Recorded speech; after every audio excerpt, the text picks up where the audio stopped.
সারা দেশকে আলোর পথ দেখানো প্রথম আলোর ঘরেই ঘুটঘুটে অন্ধকার। পত্রিকার ক্ষমতাকে কাজে লাগিয়ে মতি আর তার পুত্র গড়ে তুলেছেন এক অন্ধকার সাম্রাজ্য, যে সাম্রাজ্যে মাদক নারীর সাথে সব অপরাধ চলে নির্বিঘ্নে। টাকা কামানোর প্রথম আলো নামক মেশিনের ইনকামের একটি বড় অংশ মতিপুত্র শাসার ভোগবিলাস আর বিদেশের অ্যাকাউন্টে জমা হয়।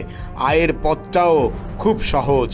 বিভিন্ন শিল্প মালিকদের জিম্মি করে বিজ্ঞাপনের নামে চাঁদাবাজি চালায় মতি আর তার বখাটে পুত্র শাসা। 2003 সালে অ্যানেক্স কমিউনিকেশন নামে বিজ্ঞাপন প্রতিষ্ঠান খুলে শাসাকে চাঁদাবাজির বৈধ লাইসেন্স তুলে দিয়েছে মতিউর রহমান নিজেই। এই প্রতিষ্ঠানের আয় ব্যয় কত কিংবা আয়ের উৎস কি কখনো কিছুরই জবাব দিতে হয় না, কারণ জবাব যে চাইবে তার দরজায় পরদিনই পৌঁছে যাবে প্রথম আলোর সাংবাদিক।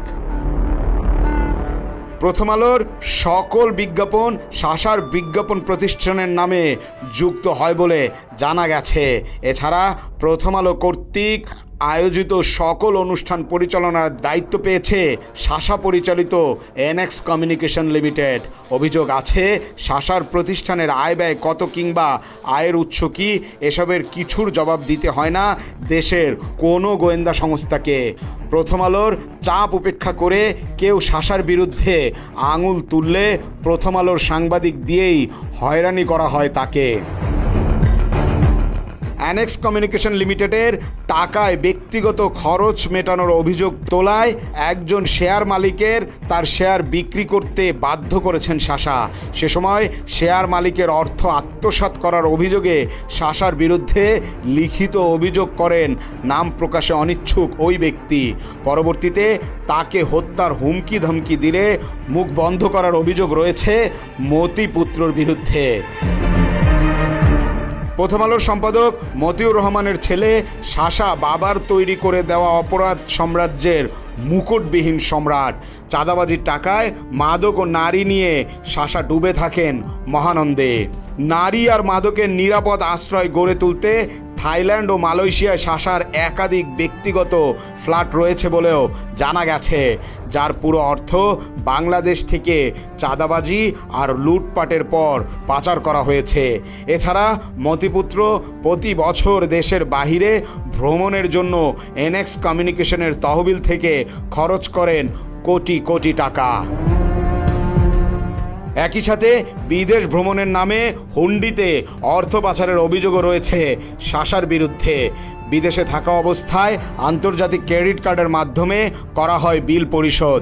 মূলত ক্রেডিট কার্ডে অর্থের পরিশোধের নামে থাইল্যান্ডে একাধিক ব্যক্তিগত ফ্ল্যাট এবং মালয়েশিয়ায় কেনা হয়েছে রেস্তোরাঁ।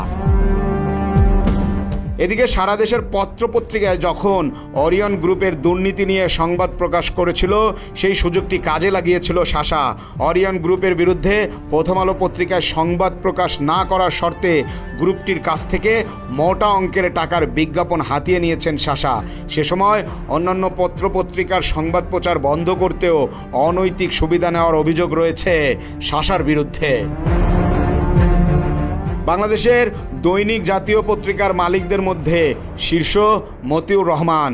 গত কয়েক বছরে মতিউর রহমানের সম্পদের পরিমাণ বেড়েছে কয়েক গুণ।